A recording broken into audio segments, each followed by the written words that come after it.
అంటే దయచేసి నేను మిమ్మల్ని కోరేది, ఏది మంచో ఏది మంచి కాదో ఏది చెడో తెలుసుకోనంత కాలం మనకు నష్టం జరుగుతూనే ఉంటుంది. ఇలా బాధపడుతున్నాం ఏమని, అరే ఆడ మేడిగడ్డను ఎండబెట్టిండు, నీళ్ళు ఇస్తలేరు రేవంత్ రెడ్డి, ఇయ్యడు. ఎందుకు ఇయ్యడు? ఎందుకంటే ఆయన బాస్ కిందున్నాడు చంద్రబాబు నాయుడు.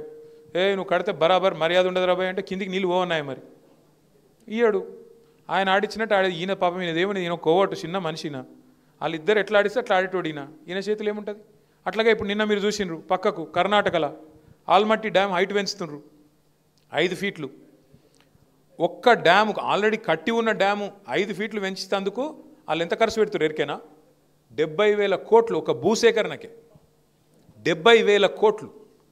అదే కేసీఆర్ గారు 40 లక్షల ఎకరాలకు నీళ్ళు ఇచ్చే ప్రాజెక్టు, దాని మీద 93,000 కోట్లు ఖర్చు పెడితే తిన్నాడు 1,00,000 కోట్లు తిన్నాడు, 1,00,000 కోట్లు తిన్నాడు వేసుకపోయింది ఇంట్లోకి. మనం ఎప్పుడైనా ఆలోచించినామా కనీసం? అరే 93,000 కోట్లు ఖర్చు అయిన ప్రాజెక్టులో 1,00,000 కోట్లు ఎవడెట్లా తింటాడు? మరి 1,00,000 కోట్లు ఈయననే తింటా బరాజులు ఎవడు కట్టిండు? ఆ పంప్ హౌజులు ఎట్లా కట్టిర్రు? ఆ సొరంగ మార్గాలు ఎట్లా కట్టిర్రు? మరి ఆ మొత్తం కాలువలు ఎట్లా కట్టిండ్రు? గన్ని రిజర్వాయర్లు ఎట్లా వచ్చినాయి? గిన్ని నీళ్ళు ఎట్లా వస్తున్నాయి? ఇలా భూమికి బరువు అయ్యేంత పంట ఎడికెళ్ళి వండుతున్నది అని ఎప్పుడైనా కూర్చొని ఆలోచించినవా? ఇక తిన్నాడట అంటే తిన్నాడు, తినే ఉంటాడు. ఇదిగో పూలు అంటే అదిగొత్తో ఒక అడిగినోడు లేడు, చూసినోడు లేదు. ఎవరు పడతా వాళ్ళు ఏది పడతా చెప్పుడు, మనం నమ్ముడు. ఆయనతో పోయి బాయిలో దుంకుతున్నామా బుందలో దుంకుతున్నామా చూసేది లేదు, పోయి దుంకుడేనే. గందుకొచ్చింది 3,000 మెజారిటీ గంగుల కమలాకరణకు. ఆలోచన లేదు, సోయి లేదు, పని చేసేటోడు పని చేయనోడి మీద ఫరక్ అంతరం లేదు. ఎవరు వనికొస్తారో తెలియదు, ఎవరు వనికిరారో తెలియదు.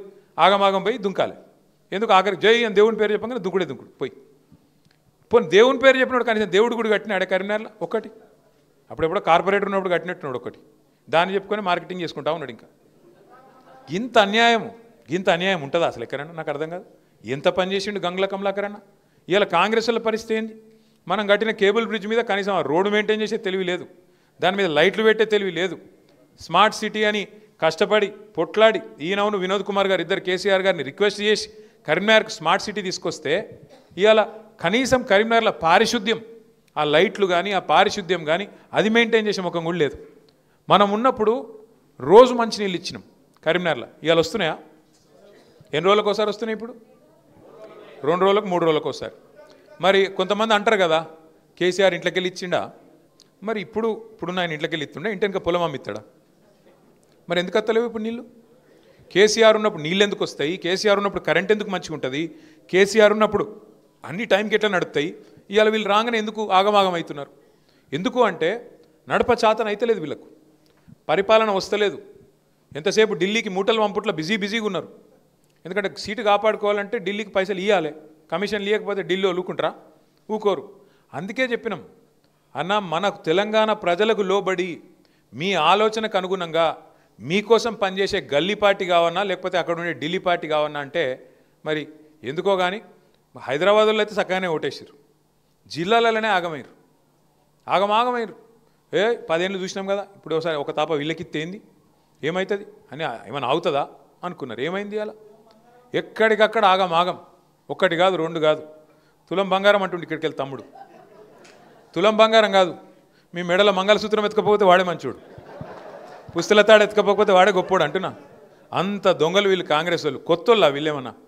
125 సంవత్సరాల చరిత్ర కలిగిన పార్టీ, భారతదేశాన్ని 55 సంవత్సరాలు అప్రతిహతంగా ఏలిన పార్టీ కాంగ్రెస్ పార్టీ. ఆ పార్టీ ఏమైనా కొత్తదా మనకు? గాలను నమ్ముతారు పోయి. ఏం మాటలు చెప్పారు వాళ్ళు? 10,000 కేసీఆర్ ఇస్తే 15,000 ఇస్తామన్నారు. ఇస్తుండా ఇప్పుడు 15,000 పడుతున్నాయా? చెప్పిండు కదా, అత్తకు 4,000 కోడలకు 2,500 అని చెప్పిండు. అటు అత్తకు లేదు, ఇటు కోడలకు లేదు. ఇక్కడ అత్త కోడలు ఇప్పుడు జాయిన్ అయ్యారు, వాళ్ళిద్దరు కూడా స్వాగతం. అత్తకు 4,000 పెన్షన్ లేదు, కోడలకు 2,500 రావు. ఇలా అత్త కోడల పంచాయతీ అయ్యే పరిస్థితి వచ్చింది రేవంత్ రెడ్డి గారు వచ్చినాక. నేను ఎందుకు చెప్తున్నా ఇదంతా అంటే, ఓటేసేటప్పుడు ఆగమై ఆ తర్వాత 5 ఏళ్ళు మనం బాధపడు మనకు అలవాటు అయిపోయింది. నేను మొన్న హైదరాబాద్లో ఎక్కడికి వెళ్ళి ఇటుకు వస్తున్నా, ఏదో మీటింగ్ చేసుకుని ఇటు వస్తుంటే మధ్యలో లైట్ పడ్డది, ఆడ సిగ్నల్ కాడ ఆగిన. పక్కకు ఒక ఆటో ఆయన వచ్చి ఆగిండు.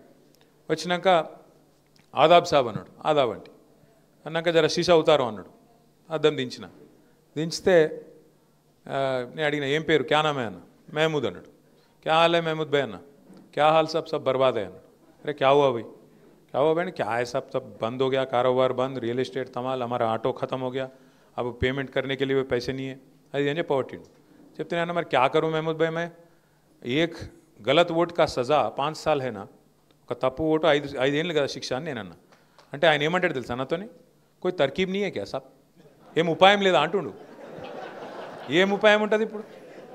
మనోళ్ళు ఎలక్షన్లో ఆగమయ్యి, ఎలక్షన్ అప్పుడు ఆగం, తర్వాత ఇప్పుడేమో మళ్ళీ లొల్లి. ఇంకా గమ్మత్ చెప్తాం మీకు, మొన్న మన అచ్చంపేటలో అందరూ వచ్చారు, కార్యకర్తలు ఒక 200-300 మంది వచ్చారు. నేను 28 నాడు అచ్చంపేట కోతున్నా, దాన్ని పిలిస్తేందుకు వచ్చారు అందరు కలిసి. ఇట్లే మాట్లాడుతున్నాం, మాట్లాడుకుంటూ అడిగిన, మీ మానకొండూరులను కూడా అడిగిన నేను, నిజంగా ఎప్పుడు పోయి ఒక మాట అన్న, నిజంగా ఇప్పుడు గుండె మీద చేసుకొని చెప్పుర్రి, పోతే మా ఎమ్మెల్యే పోతాడు కానీ కేసీఆర్ అయితే సీఎం ఉంటాడు అనుకురా లేదా మీరు అన్నాడు. అవు అని ఎమ్మెల్యేగా సపోర్ట్లు కొడుతురు. అంటే మనం ఎంత బేఖాయాలు ఉన్నామంటే, ఎంత తెలివితప్పు ఉన్నామంటే, చిన్న లాజిక్ మిస్ అయిన. ఎమ్మెల్యే ఓడిపోతే కేసీఆర్ సీఎం ఎట్లయితాడు? ఇట్లే ప్రతి ఒక్క కాన్స్టిట్యూన్సీ వాడు అట్లే అనుకున్నాడు, మానకొండూరోడు, చొప్పదండోడు, ఉస్నాబాదోడు పోతే మావాడు పోతాడు కానీ కేసీఆర్ ఉంటాడు, ఎట్లుంటాడు? ఎమ్మెల్యేలకు వెళ్ళిపోయినాక, ఎమ్మెల్యేలు 60 దాటపోయినాక కేసీఆర్ గారు ఎడికెళ్ళవుతారు. మెయిన్ తప్పు గది చేసినాం. మనం కూడా ఏమనుకున్నాం, నేను ఒక్కరిని దానిలాడిపోతే ఏమవుతుంది, గంగుల కమలాకర్ అని గ్యారంటీ 40,000 గెలుతాడు అని చెప్పి సాపుకొని అన్నారు. వాస్తవం, పనులు చేయించుకున్నోళ్ళు చేయనోళ్ళు, నేను నన్ను విలువలే గారు ఆ రోజు అట్లా ఓంగ కమలాకర్ అన్నకు నేను ఇట్లా అన్నా, ఇట్లా ఆయన ఇట్లా అనలే, అదొకరి కోపం. నేను 10 సార్లు ఫోన్ చేసినా ఎత్తిండు, 11వ సారి ఎత్తలే, అదో కోపం. నేను మా ఇంట్లో దావత్కు పిలిచినా రాలే, గదో కోపం. అన్ని చిన్న చిన్న కోపాలు తాపాలు. దాంతో ఏమైంది, మనం అలసత్వం చేసినాం. ఏమైతే అని మనం అనుకున్నాం. అవతలోడు హుషారుగా ప్రజలకు ఆశ పెట్టిండు. నువ్వు ఇది ఇస్తా, అది ఇస్తా, అల్లం ఇస్తా, బెల్లం ఇస్తా, తులం బంగారం ఇస్తా, అట్లా ఇట్లా ఇట్లా అట్లా అని చెప్పి ఆయనతో తిమ్మిని బమ్మిని చేసి 1.8% ఓటుతో గెలిచిండు. గెలిచినాక ఇప్పుడు గమ్మత్తున్నది పరిస్థితి. రేవంత్ రెడ్డికి పాపం ఇదివరకు మంత్రి చేసిన పని లేదు, ఆయనకు ప్రభుత్వం నడిపే సోయి లేదు, తెలివి లేదు. వచ్చుడు ఏమన్నాడు సెక్రటేరియట్లో మొదటి రోజు, ఇక్కడ నేను లంకె మిందెలు ఉంటాయనుకొని వచ్చినా, లేవు లంకె మిందెలు ఉంటాయా సెక్రటేరియట్లు ఎక్కడన్నా? ఎవడు తిరుగుతాడు లంకె మిందెల కోసం? మీకెరికే నాకెరికే. వస్తాడు ఇంకా ఘోరం, ముఖం బాగా లేకపోతే వెనకడికి ఎవడో అద్దం బల కొట్టిండట. అరే నువ్వు గుర్తుపెట్టుకో, కరోనా వచ్చింది, దేశం ప్రపంచం అంతా ఆగమాగమైంది, అతలాకుతలమైంది, ప్రభుత్వాలకు ఆదాయం 0 అయింది. జీవితంలో ఎవరు అనుకోలే మనం, మూతికి బట్ట కట్టుకొని ఇంట్లో కూర్చోవాలి 2-3 నెలలని, అట్లా కూర్చున్నాం, ఏదో బతుకుంటే చాలన్నట్టు అట్లా అట్లా అట్లా నడిపినాం. ఆదాయం 0.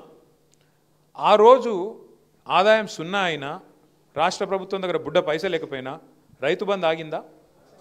పెద్ద మనుషులకు ఇచ్చే పెన్షన్లు ఆగినాయా? ఆడపిల్లల అగ్గాలకు ఇచ్చే కళ్యాణ లక్ష్మి షాదీ ముబారక్ ఆగిందా? ఏదన్నా ఒక్క సంక్షేమ పథకం ఆగిందా? రైతుల ధాన్యం కొనుగోలు ఆగిందా? మరి 0 ఆదాయం ఉండగా కూడా కేసీఆర్ గారు గిన్ని చేస్తే, నీకు బంగారు పల్లెంలో పెట్టి తలసరి ఆదాయంలో అగ్రభాగాన భారతదేశంలో నెంబర్ 1 రాష్ట్రం చేసి నీకప్ప చెప్తే, మొత్తం ఏం లేదు, నా రాష్ట్రం అంతా దివాలా తీసింది, నా రాష్ట్రం సంకనాకిపోయింది, నా రాష్ట్రం క్యాన్సర్ పేషెంట్లు ఎక్కున్నది, నా రాష్ట్రం ఎయిడ్స్ పేషెంట్లు ఎక్కున్నది అని ముఖ్యమంత్రి మాట్లాడచ్చునా? అది పద్ధతేనా? అసలు ఏమన్నా అర్థం ఉందా నువ్వు మాట్లాడితే? ఒక కుటుంబ పెద్ద అన్నట్టు ఆయనే ఎంత ఓర్పుతోని, ఎంత బాధ్యతతో నడుపుతాడు కుటుంబాన్ని. ఇప్పుడు ఇక్కడ ఈ అర్రల ఎవ్వలన్నొక్కలకు అప్పు లేనోళ్ళు ఎవరైనా ఉంటే శైలా పట్టురు జర. అప్పు లేనోళ్ళు, బాకీ లేనోళ్ళు ఎవరైనా ఉన్నారా? ఒక కమలాకరణకు లేకపోవచ్చు కానీ, భీముడు కాబట్టి ఆయనకి, నీకు కూడా ఉన్నదే, అందరికి ఉందట. అక్కడ కమలాకరణకి ఎంత చెట్టుకు అంత కాదు, ఆయనకు పెద్ద అప్పు ఉంది, మనకు చిన్న అప్పు ఉంది, అంతే తేడా. అప్పు లేనోడు ఎవడు ఉండు, అమెరికాకు కూడా అప్పు ఉన్నది, వెంకటేశ్వర స్వామికి కూడా ఉన్నది. ఇప్పుడు మా అజయ్ చెప్తుండు. ఎందుకంటున్నా అంటే, అప్పు లేనోడు మనిషి ఎవడు ఉండడు. కానీ అప్పు ఉంటే కూడా ఎట్లా నడుపుతాం మనం? ఇప్పుడు నేను దబ్బన కమలాకరణ దగ్గర నేను ఒక 5 లక్షలు అప్పు తీసుకున్నా అనుకో, అన్న నీకు 3 నెలలు ఇస్తా అని చెప్తా. ఇక 3 నెలలు అయింది, నేను వచ్చిండు, ఫోన్ చేసిండు, మొదలు 2 సార్లు ఎత్తినా, తర్వాత ఎత్తలే. ఇది ఎట్లా ముఖం ఉండదు కదా, పైసలు లేవు, ఎత్తుతలేను. ఆయనతో కమలాకరణ వచ్చిండు, ఇంటికి వచ్చిండు, పట్టుకున్నాడు. ఏమారా భయ్ మరి నువ్వు పైసలు తీసుకుంటే ఇస్తలేవు, ఏం సంగతి? నేనేం చేయాలి? బుద్ధిమంతుని అయితే, ఇమాందారు మనిషిని అయితే, అన్న ఏమనుకోకే జర్రా, ఇంకొక 2 నెలలు టైం దండం పెడతా, మిత్తితో కడతా, జర్రా ఇంకొక 2 నెలలు ఆగు అని చెప్పాలి. ఇప్పుడు రేవంత్ రెడ్డిని కూడా గదే అడుగుతురు. ఏంది ప్రజలు ఏమైనా మరి 100 రోజులలో 6 గ్యారంటీ లాంటివి ఏమేమో నరికితివి, ఏడవైనాయి మరి ఏం సంగతి మా హామీలు అంటే ఏమంటుండేరు ఆయన? నేను ఏం చేస్తారా, మీరు కోసుక తింటారా? నన్ను ఏం కోసుక తింటారు? నేను ఏమైనా సేపువా, జామ పండువా, లేకపోతే మామిడి పండువా, ఏమిటి కోసుక తింటారు నిన్ను? అంటే ఎంత ఘోరం అంటే, నీకు నిజంగా ఇచ్చే దమ్ము లేకపోతే, ఇచ్చే తెలివి లేకపోతే హామీలు ఎందుకు ఇచ్చినావు మరి? Manifesto committee chairman Sridhar Babu ఎవడు రాయమనండి? 420 హామీలు ఇష్టం వచ్చినట్టు నోటికి ఎంత వస్తా అంత. 10 లక్షలు కేసీఆర్ ఇస్తుండగా దళిత బంధు హుజూరాబాద్లు ఇచ్చిండుగా, నేను 12 లక్షలు ఇస్తా. ఎవడు నరకమన్నాడు?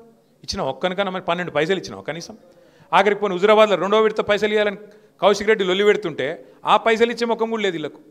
ఎంత ఘోరం అంటే ఎస్సీ డిక్లరేషన్ పేరిట ఎస్సీలను, ఎస్టీ డిక్లరేషన్ అని ఎస్టీలను, బీసీ డిక్లరేషన్ అని బీసీలను, మహిళా డిక్లరేషన్ అని మహిళలను, యూత్ డిక్లరేషన్ అని యువజన విభాగాన్ని, రైతులకు రైతు డిక్లరేషన్ అని మోసపోని వర్గం లేదు ఇవాళ కాంగ్రెస్ చేతుల్లో. బీజేపీ చేతుల్లో మోసం మనకు ఎరికే, మొదటి నుంచి ఎరికే. ఇప్పుడు కొత్త మోసం ఇక్కడ మొదలైంది. ఈరోజు తెలంగాణలో ఉన్న రాజకీయ పరిస్థితి ఏంటంటే ప్రజలు ఎదురు చూస్తాను, ఎప్పుడు ఎలక్షన్ వస్తుందా, ఎప్పుడు మళ్ళా కేసీఆర్ను తెచ్చుకుందామా, తెచ్చుకొని మళ్ళా రాష్ట్రాన్ని పట్టాలెక్కిద్దామా అని చూస్తూ ఉన్నారు. తప్పకుండా నాకైతే బలమైన నమ్మకం ఉన్నది. ఇవాళ గౌతమి రెడ్డి గారు ఒక డాక్టర్, అమ్మాయికి తన వృత్తి ఉన్నది, తన సంపాదన ఉన్నది, తన పని తాను చేసుకోవచ్చు. నాకెందుకు రాజకీయం, నాకేం అక్కరా, సావంతి ఎవడేడదస్తే నాకేందని చెప్పి సపరేట్గా ఉండొచ్చు. కానీ ఒక బాధ్యతగా, ఒక తెలంగాణ బిడ్డగా, మనకు చెల్లెగా ఇలా ముందుకొచ్చి అన్న నేను కూడా మీతో నడుస్తా అంటూ ముందుకొచ్చిన వారికి నా హృదయపూర్వకంగా నా అభినందన. వారిని స్ఫూర్తిగా తీసుకొని మరింతమంది చదువుకున్న వాళ్ళు కూడా రావాలి. ఇవాళ చదువుకున్న యువకులు, చదువుకున్న విద్యావంతులు, తప్పకుండా తెలంగాణ రాష్ట్రం కోసం కొట్లాడిన విద్యార్థి ఉద్యమ నాయకులు మీరందరూ కూడా నడుము బిగించాలి, ముందుకు రావాలి. ఎందుకంటే మీరు కష్టపడి తెచ్చిన రాష్ట్రం ఇది. కేసీఆర్ గారి నాయకత్వంలో కష్టపడి తెచ్చుకున్న ఈ రాష్ట్రం ఇలా తెరలు అవుతుంటే మనం పక్కకు కూర్చొని ప్రేక్షక పాత్ర వహించడం ఎంతమాత్రం కరెక్ట్ కాదు. తప్పకుండా మరింతమంది విద్యావంతులు, మరింతమంది ఉన్నత చదువులు చదువుకున్న వాళ్ళు కూడా కలిసి రావాలి. ఈ రాష్ట్రాన్ని కాపాడుకునే క్రమంలో ఈ రెండు పార్టీల నుంచి, బీజేపీ నుంచి, కాంగ్రెస్ నుంచి కాపాడుకునే క్రమంలో స్వీయ రాజకీయ అస్తిత్వమే శ్రీరామ రక్ష అనే మాట పెద్దలు జయశంకర్ సార్ ఎప్పుడు చెప్తుండే.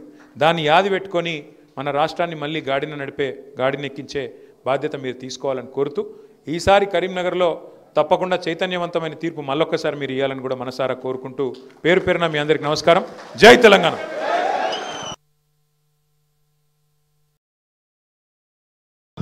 థ్యాంక్ యూ అన్న. అనిల్ జైన్.